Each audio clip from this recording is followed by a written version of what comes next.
Hello, everyone, and welcome back to A Fictional Escapist. My name is Kris, and today I'm joined by new author of Exile of Water and Gold, Joshua Walker. Welcome in, Josh. Thanks, Kris. Thanks for having me. How was the music? Tell me honestly. Did we pick anything somewhat relevant to the story? It was perfect. It was honestly No, thank perfect. you. So I It's got like there. I got like Horizon Zero Dawn vibes mixed with like the ambient kind of stuff that I always put on while I'm writing. So that was amazing. Well done. Nice. Now, look, we have come into a whiskey break on the tour, so I know you and I have talked about this, but we need to share with the audience what are you drinking tonight? We Show the do. world your fancy bottle that I'm very I jealous will of. show my fans. So I was saying to you before we got on live that I've signed up to a whiskey club recently, and this club is just insane. But every month they send out a bottle, and you can opt in or out as you like. But the one that I got this month is from Morris Distillery in Rutherglen, which is regional Victoria. Not too far from where I live, actually, about 2 hours away. But this is a port barrel aged whiskey, an Australian single malt, and it is delightful, if I do say so myself. What And one of the what's things your I love normal about it is go-to? the color. Sorry My to jump normal in. go-to, no, you're good. My normal go-to would be, I really love Lefroy. I also really love Ardbeg 10. Talisker 10 as That's well is another heavy. favorite of mine. Oh yeah, The Ardbeg 10. yeah, That's a heavy Pete. yeah. I love Ardbeg 10. Love it to death. But otherwise, if I had to pick like a Highland, I'd probably go for on like the higher end of things would be like Balvenie. Um, Otherwise, I don't know. I don't know. I just love whiskey, man. What can I say? Yeah, same. Look, I'm the same. I don't have a fancy bottle because I buy middle class bottles, but I have the Coal Isla 12 sitting beside me, It's a which is great bottle. excellent. If you like if you want to get introduced to peated whiskey, I'd say that's probably the level. But Talisker 10 is amazing for price point, Yeah, it's and what you amazing. get for it is so good. We just finished my housemate and I just finished a bottle. I've just gotten her into whiskey, so slowly like Uh-huh. making her try all my Slowly but favorites. surely. It's been great for me because we share the pride of buying them, which is great. But Nothing look, wrong with that. we're here to chat about Exile of Water and Gold. So introduce yourself and tell us about your work. For sure. So, this is my first published novel, An Exile of Water and Gold. As you can hear from my voice and your voice, we are both Australian, and I'm an Australian author. But this book is kind of like my weird attempt at blending epic fantasy with the real world science behind bioluminescence, the science behind trees and how they network and communicate via fungal networks, and a lot of other things. Colonialism, there's a lot of kind of things happening in this story, but it's kind of a thematically driven multi POV epic fantasy. And it was super ambitious and very very well pulled off. I say that as a completely biased party Oh, to thank you. this interview that we have here today. So congratulations on the release. We're currently in week 4 of the book tour. Is that right? This is the last week of Correct. the tour stops. And how has that process been for you? You've had quite a It's number of interviews. It's been looking awesome. I've caught a few of them. Yeah, it's been great. One of the things as an Aussie author that I've had to get used to is pre-recording and then kind of remembering to post about stuff on the day. Yeah. So that's been the hardest part of it, just because it's so hard to line time zones up. But I do definitely want to try to do more live ones next time around. But it's just how things go. But it's been awesome. Like everyone has been amazing to work with. They're really excited and help cheer on the book so much. So it's all love from my end. And yeah, this last week is super cool. So we're doing this today, obviously, and then at the end of the week, well, starting next week, we've got something really cool to drop as well. So can't wait to share that. I'll grill you about that later off camera about what's coming next week. No, that's cool. So I do want you, and this is something that authors really hate. Yeah. And just to put it in perspective, I asked Josh if he wanted the questions beforehand. He said no, so this is on him. So, as an ambitious debut novel, my man, can you give us an elevator pitch for what happens in this book? This is like if you took Toy Story and you blended it with Redwall and The Wheel of Time. That's kind of like my elevator pitch in terms of comps. So there's a lot there. There's a lot there to unpack. My brain just went with the Toy Story comp because I can see the scene like in my Yeah, head. you can see the scene. You can see the scene.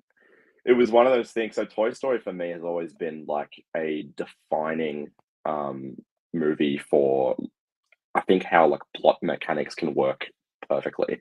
So like ever since I was a kid, I'd watch Toy Story. I just loved the film. But as I got older, I was paying much more attention to the beats and the structure of the story. And everything they do in that movie is perfect, down to the comedy, down to individual dialogue, down to how each of the characters have a persona of their own that's packed into less than an hour and a half. And there are significant story arcs happening in it as well. And something that the last time I watched it, I was thinking about the inciting incident. We all know the one, which I won't reference for the sake of not spoiling my own book, but the inciting incident in that film. And I thought I would love to try and apply something this simple to an epic fantasy and really toy with the way that it feels, like the actual like felt impact on something like that to a bunch of real people, and what they do to kind of solve the mystery behind it. And that's really what started this particular story. The kind of the mechanics of the magic system and stuff were worked out a long time ago. I just didn't know what story to kind of put that into, if that makes sense. So yeah, so the Toy Story thing is pretty out there, but when you read the book, a lot of people go, "Oh yeah, the Toy Yeah. Story thing." Now, I mean, So I've yeah, read the book yeah, and I'd heard the comp before, but I didn't really think about it. Now I'm like, oh yeah, yeah, yeah, that's really cool. I'll never unsee it, but that's that's really that's cool. it. That's it. Um, Yeah. Now you're saying there are several prominent themes that you've got in your story, and one Hmm. that really stood out to me, Hmm. and I think we've chatted about this sort of before, was environmentalism, and the beats that you had in there about the environment. What drove you to put that at the forefront of your story? Um, I guess a few things. Like from a personal point of view, I have a strong personal belief that as humans, like we need to be good stewards of the land, because the land gives us so much, and therefore we should give back. And it's also something that I think a lot of Australians tend to live by as well, especially given like the cultural history of Indigenous Australia and how we're kind of taught that from a very young age. And it's amazing, really. Like I've talked about this in other interviews, but the mutually exclusive relationship that our Indigenous people share with the land is something that's always kind of inspired me and got me to think about how I behave in regards to nature. And so there is a personal thing there. I think also for a lot of people, I thought people might connect with this because that's a thing that we're all kind of going through at the moment as humans, is trying to figure out how to kind of go about being good environmentalists, with so much that's happening, right? Like, I've even had recent debates with people about things like natural gas use in Australia, which we could talk about for hours. But like the simple fact is that something like natural gas can generate heat necessary to build resources that we can't generate heat with many other tools available to us. So it's kind of that ethical question of, well, we've got this thing here, it's not doing good things for the earth, but also like if we don't use it, we're not doing good things for people. So there's a lot of kind of dichotomy there. And I think that was something I wanted to challenge in this book, because I really wanted to set up these original custodians of the land and have them kind of teach the humans who have come to settle there the ramifications of not respecting nature the way that nature deserves. So yeah. I think it's really interesting to bring up obviously we're both from Australia. We're both from a Mm, country that does experience a lot of sort of natural environment phenomenon. So, I live in WA. When I was here in summer, there was fires every day. Like people put that sort of, insurance on their houses because you do not know when a bushfire is going to rock up. And we've seen them across the country as well. But other places are flooding, and just that yeah. conversation of how do I help Mother Yeah. Nature, because it can't do it on its own. And you have those conversations with, sort of getting off topic, tangent one, we'll Mm, clock it. Um, yeah. you have conversations with your friends and family where like, oh, I'm one person, I can't, I'm not going to make a difference. I'm like, What can no, I but if do? every person has that attitude, we aren't going to make a difference. And if every person switches one thing, That's, how many millions of people switch in one thing. So yeah, it was cool to read that, and it's a concept and a theme that I personally love in both Yeah. fantasy and sci-fi, is the exploration of what are we doing for the environment. And I thought that was really cool. In the book, I noted out to Josh a little bit as I read it, or when I finished it, about how cool I thought the theme was. Now you talked about these real world concepts and these real life themes that you've brought into a fantastical world, and you've sort of answered this a little bit, but giving you an opportunity to expand if you want to. Mhm. What were the most important elements for you to capture, to bring to this world? Yeah, so there's a scene in this book. This is not too spoilery, but there's a scene in the book that involves fire, natural fire, and the original people of the land are kind of they live in this great tree called Aobia, and the rest of the land of Quara is kind of stretched out beneath them, and so they've got this different perspective to what the humans have, right? Um, and so because they live in a tree, they're also very conscious of something like fire in terms of what it can do, right? It can create and it can destroy. But primarily when you live in a big tree, it can destroy, right? So It's not a um great thing and it's to kind be of seeing in a big tree. yeah, no, absolutely not. Yeah. And like going back to what you were saying before, like we're kind of used to this in Australia. I grew up in the Blue Mountains, so I've got a similar take when it comes to bushfires. It's one of those things that just happens. And again, if you go back to the indigenous kind of view on bushfires, they see it as a cycle of nature's kind of healing and rebirth processes. And so a bushfire, it might be devastating, but it's kind of like a self purging that is somewhat necessary to happen. If you continue to increase the greenery, then you're risking worse fire. And so there's kind of that interplay of the fire is necessary, but it's a necessary evil kind of thing. And so, yeah, there's a scene in the book where the Aobian characters encounter fire head on, and that's something that I really wanted to convey the depth of the world here and show just how much I really wanted to kind of think out these people and their culture, and also kind of give people two sides of the story, how the humans react to Mother Nature at its worst, and how the Aobians do, and how that kind of plays out. Um, so yeah, I don't know if that directly answers the question, but yeah, I asked that's the question definitely in a something I roundabout wanted to way, convey. so we got there. No, no, you're okay. Got an answer in the end. Um, Now I mentioned that this, is an ambitious book, and now that you've got the Toy Story thing in my head, I'm thinking of the different, like the plot beat and like the main theme, I guess, or the main plot point in Toy Story.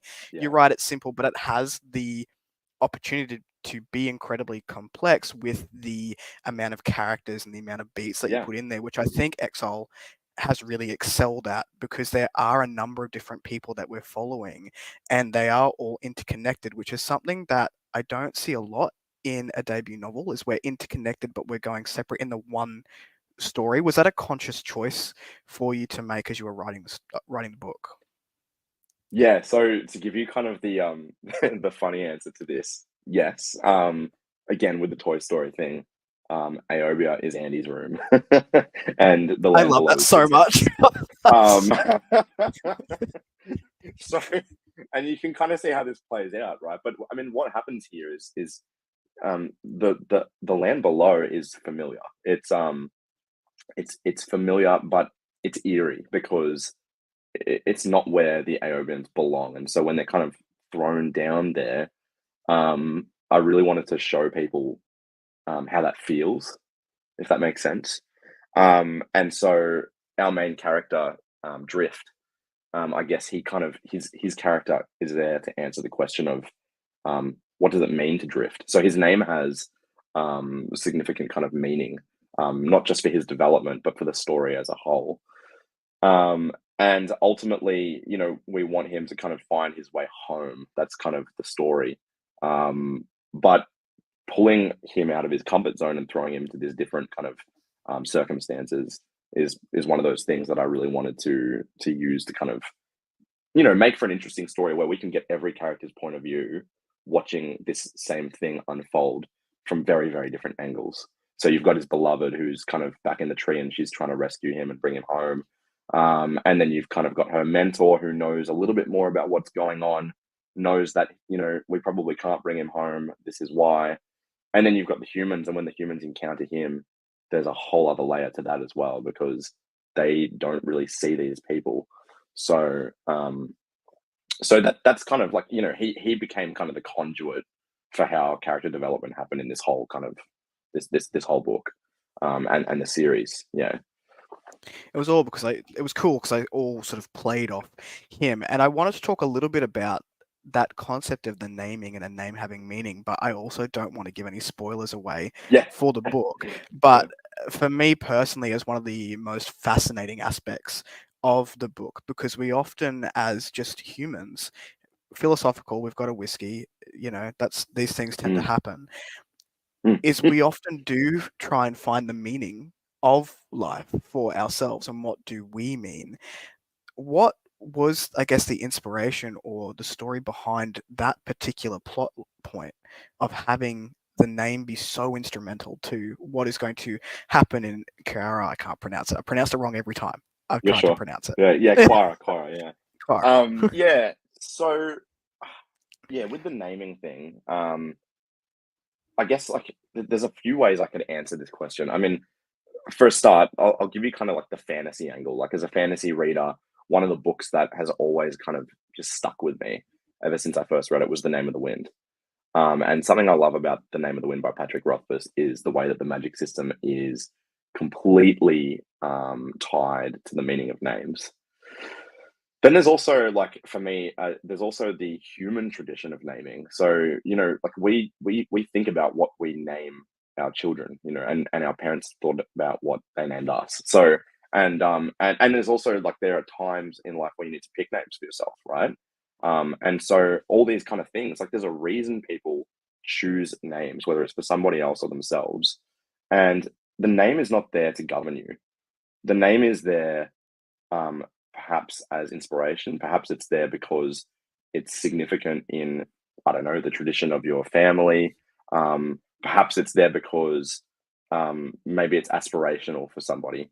But in this story, the name has the potential to govern the person. And I really wanted to play with the philosophical kind of ramifications of um, free will and how it can be contorted by something like that. Um, and I also really wanted to kind of play with the idea of social utopia. So, what happens when society seems to be functioning at its best, but the people start to slowly catch on to the fact that there are cracks in the walls, I guess. And that's kind of one of the things that's happening in this story as well. We've got Aobia, which is this beautiful place. These people, they're original custodians of the land. They care for Mother Nature, etc., etc. But there's also an aspect of their kind of their higher ups, right, who are starting to get maybe a bit greedy, or they're starting to kind of it's this classical kind of idea of hubris, and how hubris can kind of manifest in man's downfall, so to speak. And so I wanted to toy with the idea of kind of ripping them apart from the inside out, but also showing how important they are for the story at the same time. And so we see good examples of characters in Aobia and bad ones, but the name thing is the thing that kind of sticks everything together. The other thing about the name thing as well is it's very spiritual. So the magic system in this world is very kind of rigidly scientific in some ways, but in other ways, I wanted it to maintain this sense of like spirituality and also that kind of like just the magic, right? The wonder, the fantastical wonder. And I thought that was the best way to do it, was to kind of have the magic there, backed by a bit of science, but have it be awe inspiring at the same time. Yeah, it certainly was that. And normally when I read, my brain will stick on something, and I'll be like, I want to Hmm. know more about that, and I'm looking for more about that. And it was definitely that naming concept because it's like little Easter eggs, like just Hmm. plopped into the book, and I'm like, I'm waiting for more of Yeah, this name plot line to come out in the wider series and what that means, particularly for Drift, because he has such a heavy name. It's a lot of heavy connotations behind yeah. his name and the journey that he sort of goes on. Now, talking about characters, because there are quite a few in this book, and they sort of group together. So we've got Drift going on his journey. We have the love interest whose name has completely left my brain at the moment, and sort of her mentor, and then the mentor's mentor as a separate group. Who was the most fun to write out of anyone, and who was the most difficult? The most fun to write was definitely Esme, who is the human queen. Esme is kind of she's kind of ripe for life. She's a young queen. The story starts. It's not a spoiler. The story begins with the death of her father, essentially, and so there are kind of two mysteries happening in this story. One is what's happened to Drift, and can we bring him home? And the other one is what's happened to her father. And so Esme's in a kind of precarious position where she has to, take leadership of her country.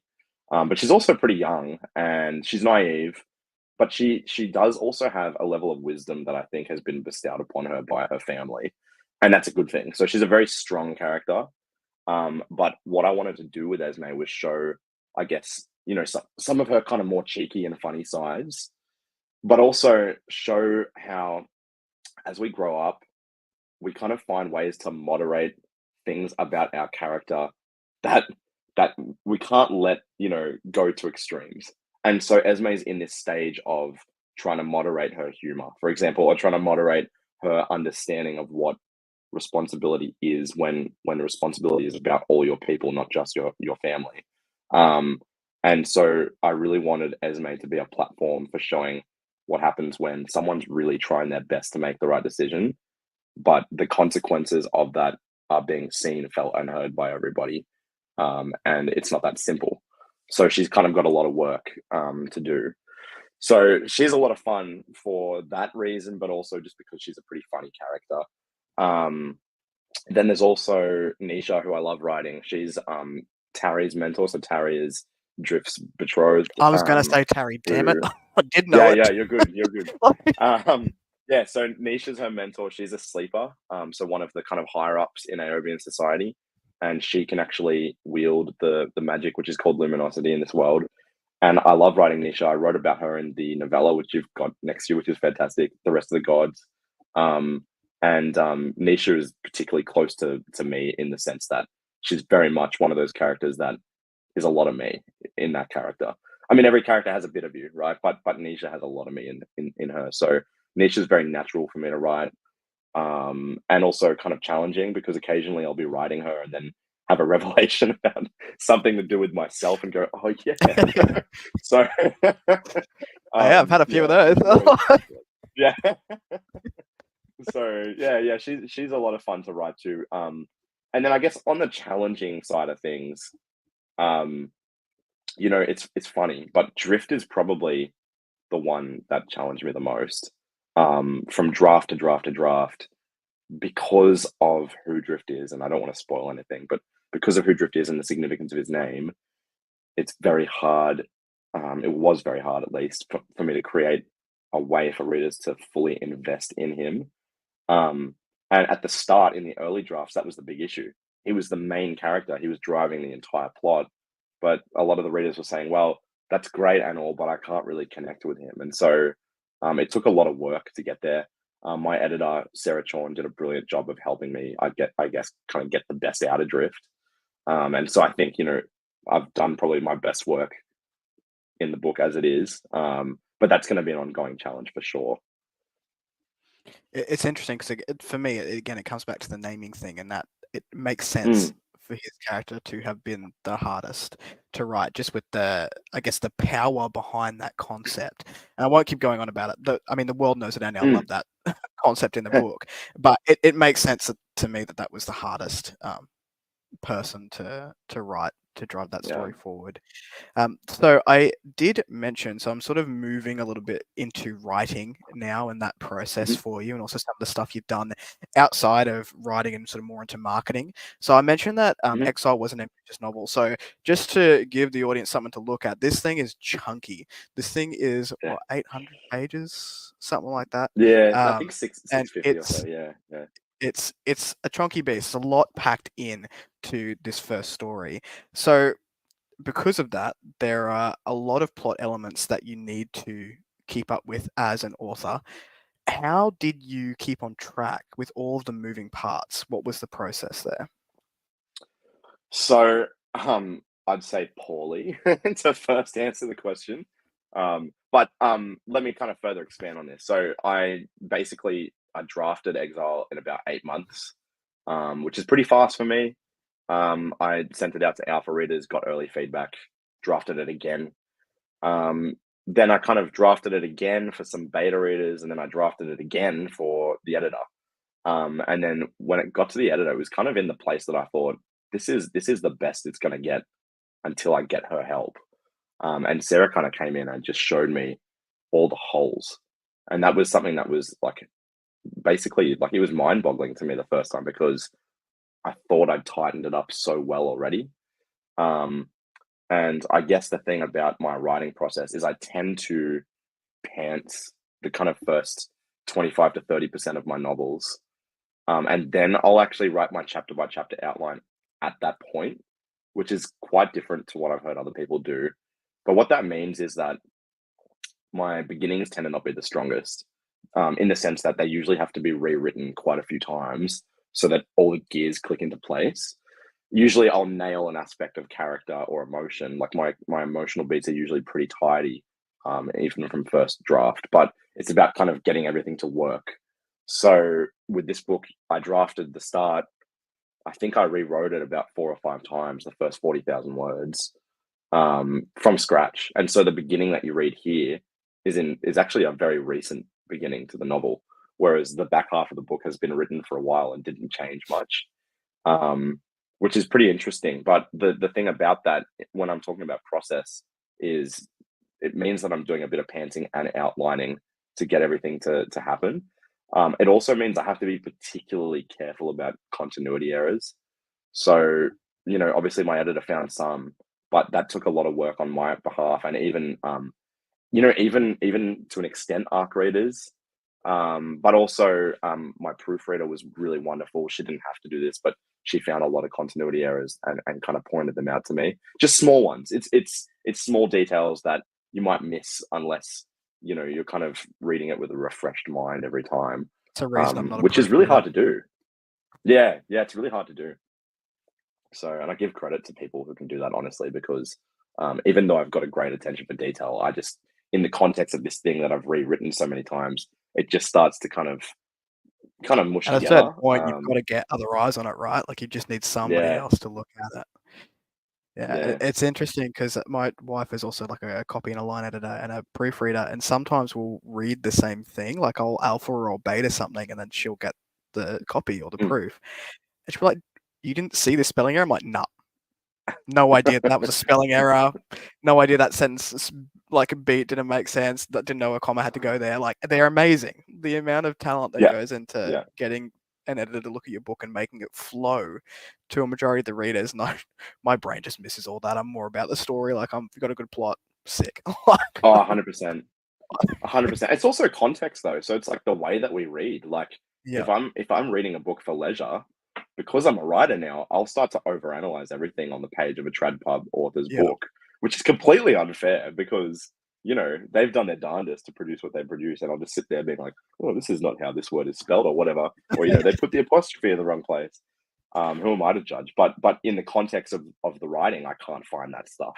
I just can't. I yeah. don't have Right. time to. I'm trying to find the bigger picture things, and so it's kind of all happening towards the end where things start to tidy up a lot more. So yeah, it's interesting. I want to have a chat about the process. If it's okay with you, tell me to bugger off. If it's Mm, not, but you released the novella first, so you released the rest of the gods first, and you decided to push back the mm, release of Exile just a little bit. yeah. So I was wondering if you could sort of expand on the thought process there, because we do have aspiring authors in the audience that may benefit from the why Mm, behind that decision.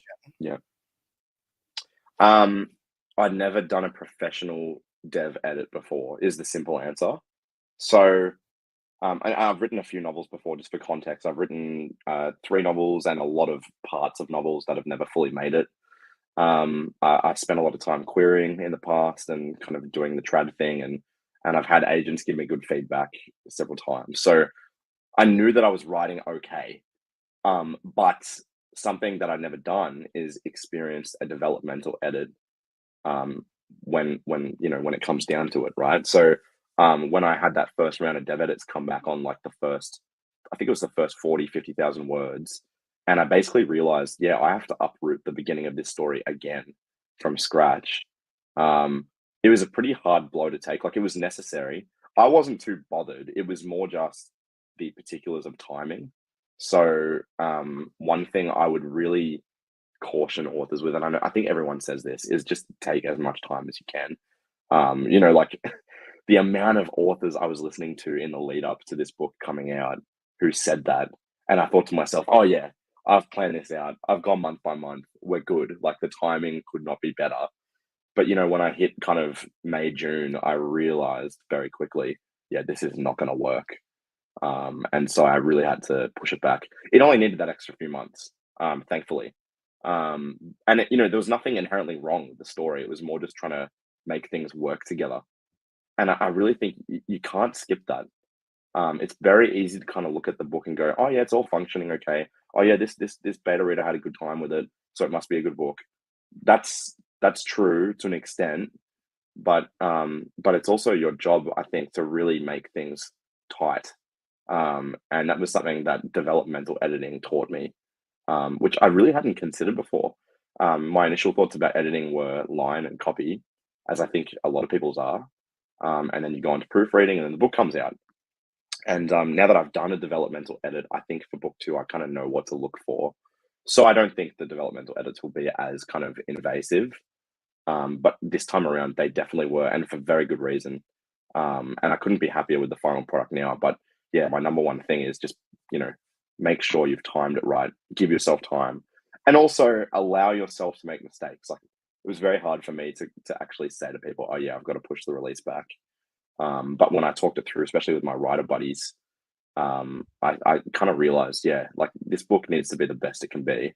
And it can only be the best it can be if I give it time. So I think, that's something that we do a lot to ourselves, not just with writing, but just with life in general, as we put that time constraint on there and then rush things. So it's refreshing to speak to someone who's gone, you know what, this does need to breathe for a hot minute, and I'll release it when it's ready.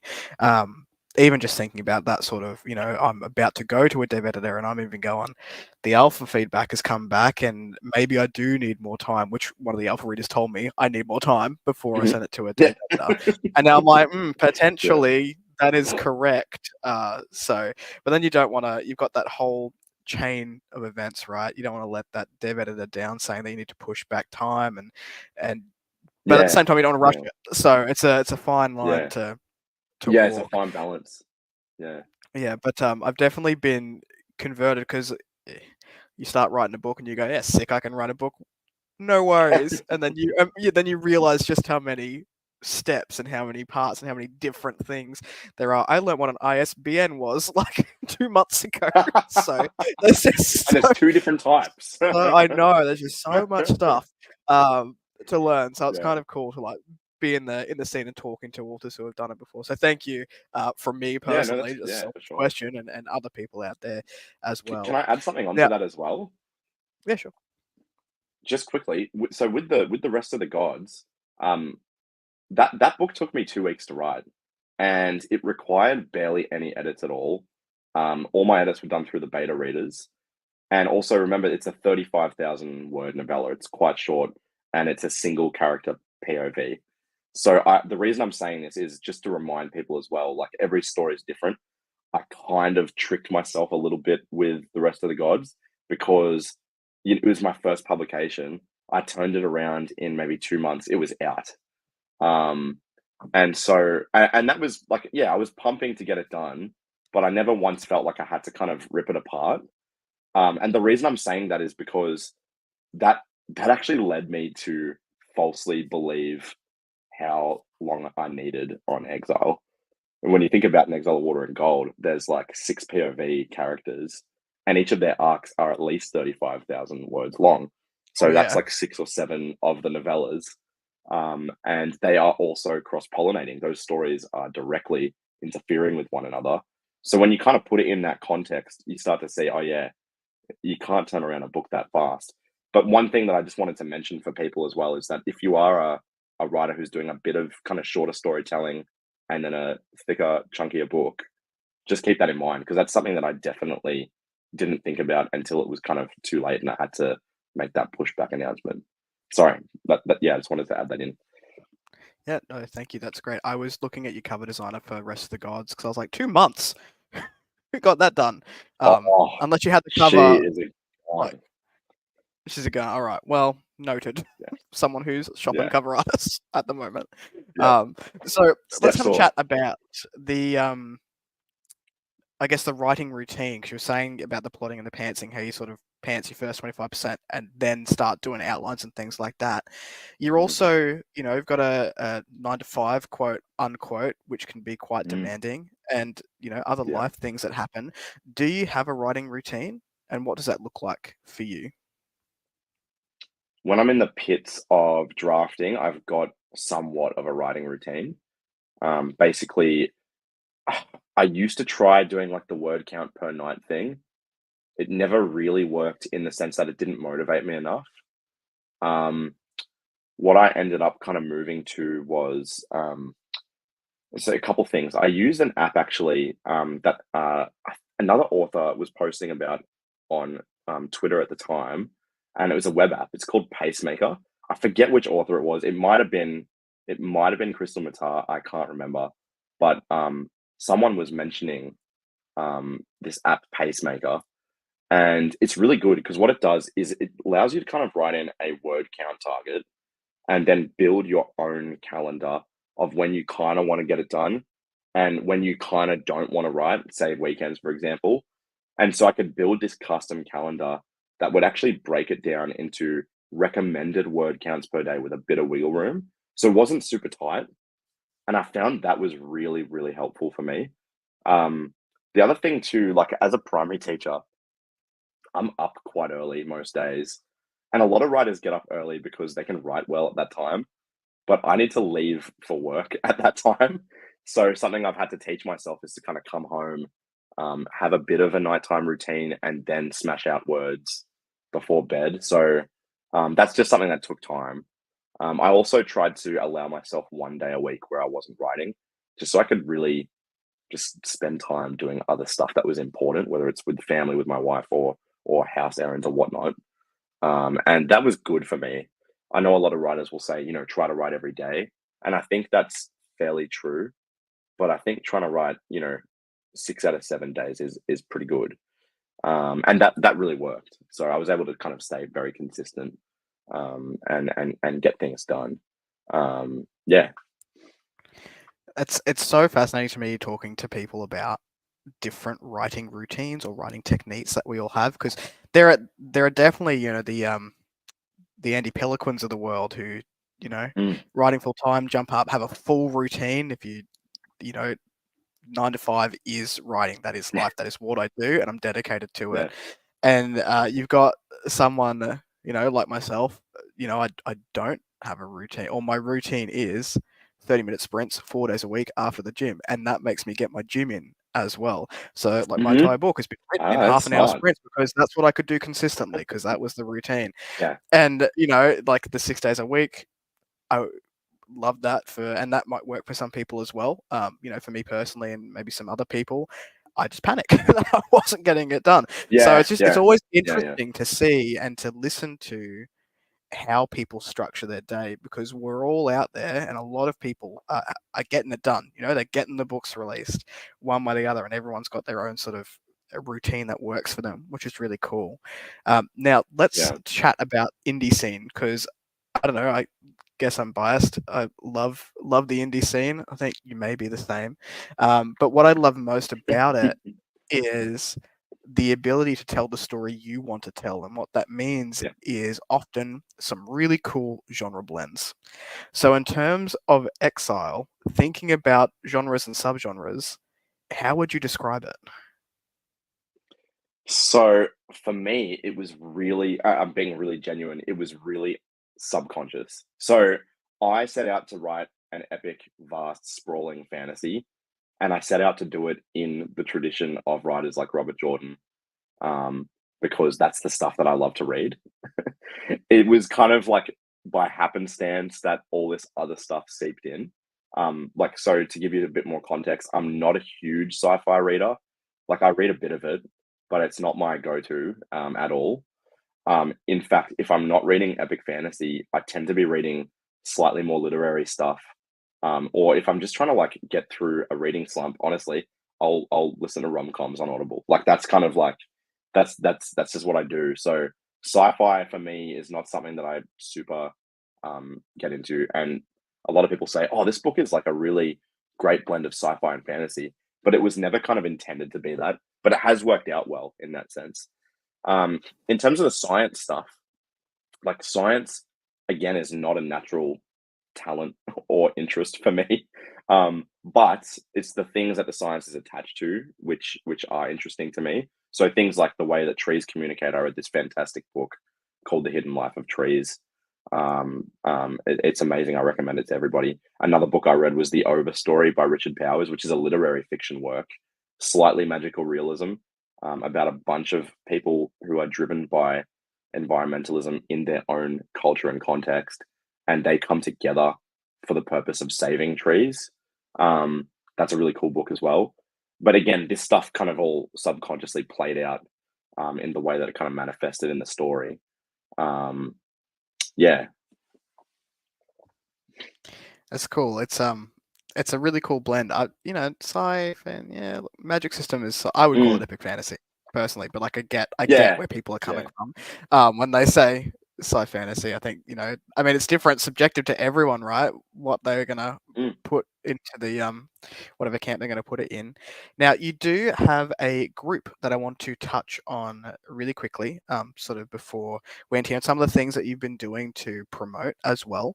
So let's have a chat about the break-ins because it sort of paved the way for other authors to go, hey, I can be in a group too. And I can have this cool little network of people that I can bounce ideas off and we can help promote each other's works. How did the break-ins come to be and how has it been helpful in marketing and so the marketing and social aspects of book creating and selling? yeah. So it was designed to be helpful for the social aspects of being an author, in the sense that I just didn't know what I was doing.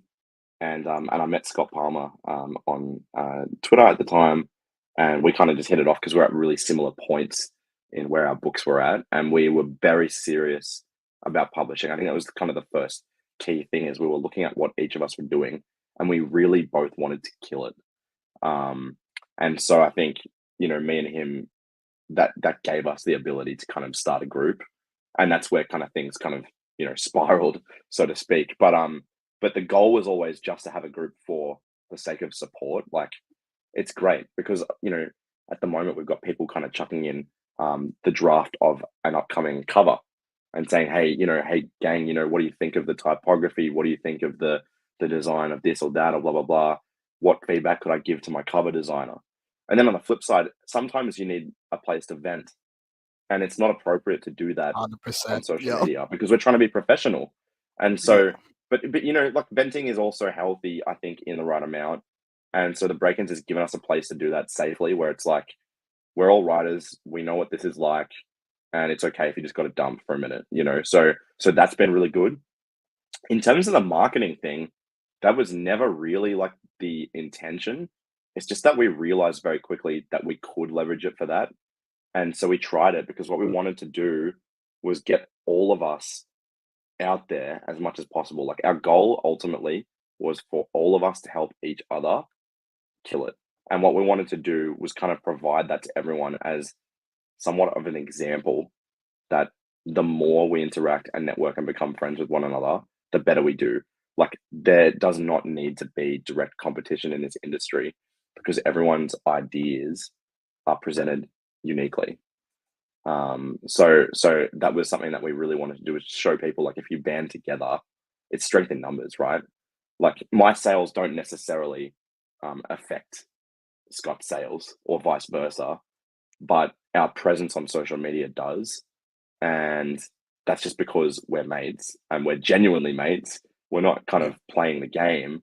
But then if other authors see that, they feel like, oh yeah, I can have that too. And I think that's really important because honestly, what are we doing? Like we're putting our bum in a chair and we're writing words with no one around. It can be pretty isolating. It just doesn't need to be. So yeah, the drafting, that might be the most kind of isolating part of the hobby. And that's something that I actually personally like. But when it comes down to the marketing and figuring out how to get this thing out to people and get eyes on it, you really need help. Um, so that's kind of where the idea came from. It's such a cool group, and like I was saying before, it sort of made other authors go, I don't have to do this alone, which is, really fun. I'm in a group now, Mhm. same sort of thing. It's fairly quiet at the moment, but you chuck something in there, people there to support. We've got some people in there who have been in the game for quite a while and done the hard yards, and they are just so willing Yeah, to jump in and help and be like, hey, I've done this, don't do it. Or hey, I've done this, but this worked better when I, was producing. And just to have people to like I said, vent to, because sometimes it has to happen. There are things that are very annoying about the world. So sometimes it is a yeah, nice little thing to have a place and have a group. But I also love that aspect yeah. of the indie scene, at least from what I've seen for the most part, has just been I don't really care how many books I'm selling versus how many books you're selling. I just want Mm, you to do good. And I'm interested in yeah, you doing good. And if you want to promote my stuff, that's sick. If you don't, that's also cool. I'm just keen to yeah, be here and hang out. I mean, we all want to make money at the end of the day. Of course we do. But yeah, at the end of the day, I think yeah, it's not about that necessarily. It's a good bonus um, to have personal philosophy coming out there. yeah. So I do No, want and to. I mean, like, yeah. Sorry, I didn't mean to cut you off. No, no, you go. You go. I was just gonna say, like, on the money thing, like for me, I think something that I set out to do was to be able to write in a way that the writing is sustainable. And I don't think any of us can be Brandon Sanderson as easily as we would like to be. But like I do think it's possible. At the same time, I think it's really healthy to build a community with people because, you know, likely you're not going to be Brandon Sanderson. Likely, you know, you're not going to write full time, as hard as it might be to hear that for people. But I think if you've got the philosophy that yes, this is something that I can actually, if I do it well enough, it will allow me to keep doing it. That's a really good philosophy to have, and that's kind of how things will naturally grow from there. Yeah, 100%. There are some people that who are just really like write what you love because Hmm. one, you'll have to read it 8,000 times before anyone else reads Yeah, it. So you probably want to like what you're reading. Fair enough. Um, but also, what's going to bring you joy? It's going to be getting that yeah, creative work that you love out into the world. And if it's for you, it's a very different experience than if you're trying to write to a market. Not saying that either, going the trad pub route and doing that sort of thing is wrong. It's not. yeah, It's just different for what people are doing. A lot of us are writing because we have stories that we want to tell the world. And then having that in like, I don't know, talking for myself here, most people want to make more money, but I'm like, if two, three people read that and they're like, that actually made an impact on me, I'm like, sick. yeah, That's so cool. Like, yeah. and that sort of mentality sort of moving forward. Now, I want to touch base on some of the events that you did this year because you've had the break ins and you got to do something really cool by going to Mm, Sydney Supernova and like just mm. putting this little Aussie group together and jumping into one of the biggest conventions that we have, or one of the broadest conventions, I would say, in terms of pop culture that we have in Australia. So there are 6 shows per year, and you did the biggest one, I would argue, which is Sydney. How did you find that experience in terms of first organizing it and then the actual event itself with Louise and I've got his book in Jonathan. there. Jonathan. Yeah. Yeah, yeah. It was incredible. I would highly recommend it to people. I think in Australia, it's very easy as an author to kind of go, oh yeah, we don't really have any good cons. Oh yeah, we don't have that culture here. Blah blah blah blah blah. But there is a culture there. I think the people want it. It's just not there enough. Something I noticed at Supernova was the amount of people who just wanted to find good books, and like they were all so awesome. Like the people I was meeting there, even the ones who some people might stop by and then pick up Jonathan's book and skip mine. That's fine. They were finding something that worked for them. I still had a great chat with that person. And I think what I was starting to see was these people really want to come back year after year and find cool things. And there's just not many avenues to do it. So I'm hoping that the book side of stuff like Supernova, Oz Comic Con, etc. I'm really hoping that the book side of that stuff takes off because it was a heck of a lot of fun. And honestly, I sold way more books than I thought I would. I kind of went into Yeah, it right. thinking, I don't know if this audience is here or, but people are there.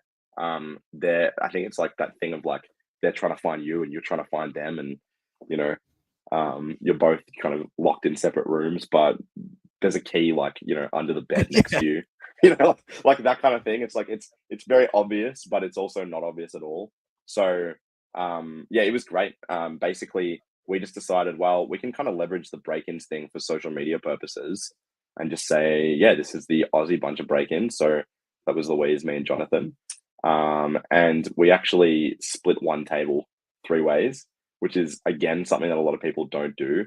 So we kind of got to Supernova. Everyone had their own table, and yeah, like they had the leg space, but it's like that thing of like, you want to go to Europe, and it's like 10 times cheaper if you just buy an economy chair.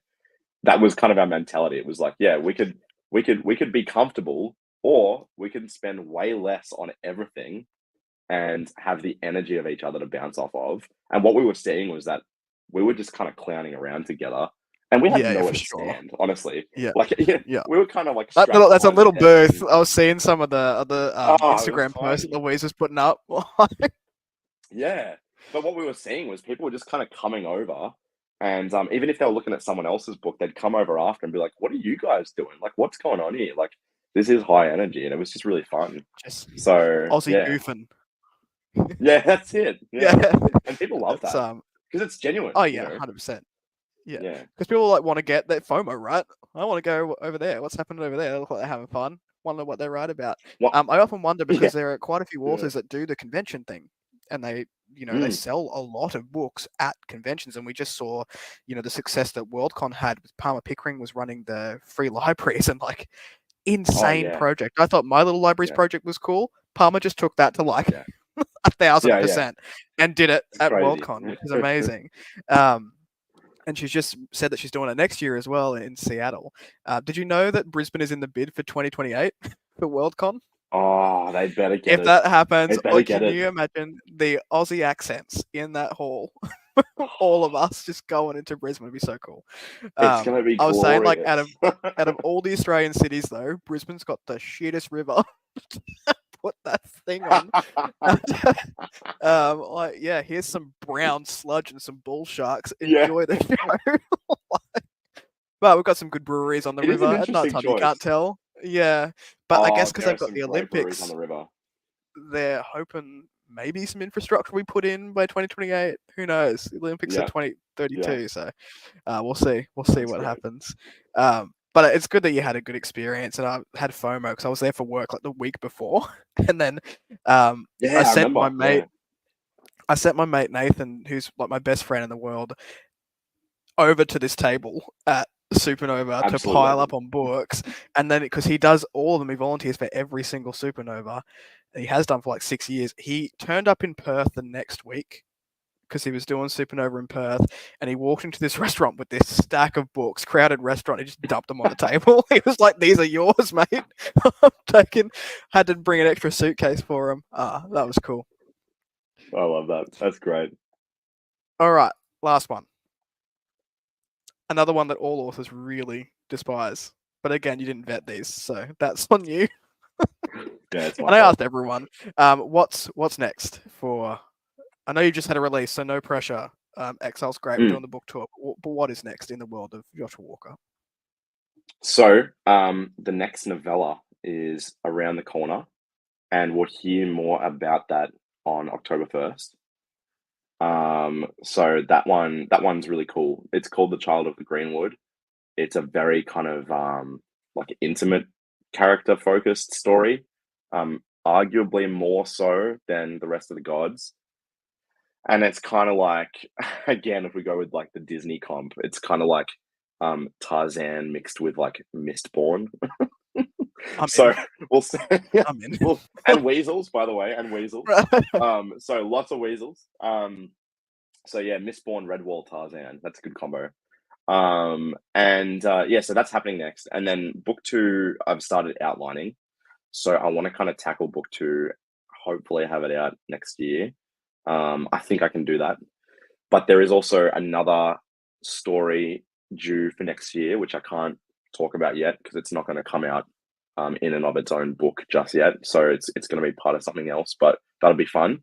And then maybe another thing that I can't talk about as well. So yeah, 50% things I can't talk about, 50% things I can. So just a bit on then, on top of Just a bit. of the full-time job, Yeah. and the whiskey club. So there's a bit on for And an interstate move. Yeah, that's right. Yeah, of course. All right, that is all the questions that I had for you, Josh. So thank you so much Thanks so for much. joining us this evening. It was a good chat. I feel like it's been a long time coming, having just a chat as well, and 100%. sharing a whiskey. So it was good to have you here. I was giving Josh shit earlier about his Australian office in the background, so I'm glad now the world has seen it Yeah. a couple of times. But I'll let you go. Thank you so much. And if you want to check Josh out, you can in the description box down below. We've also got links to his direct website. So if you can, always try and support the author directly, buying direct from the website. They take much more of the proceeds. There is an Amazon link down below if you are international and can't necessarily get it. Direct from the website. And also, if you want to know more about the break-ins, which is a super cool group, a lot of cool names in there, I've got that link down below as well. So check those out. But thank you, Josh, for your time. We will sign off and say goodbye to everyone in the audience. Thanks so much, Bye. Kris.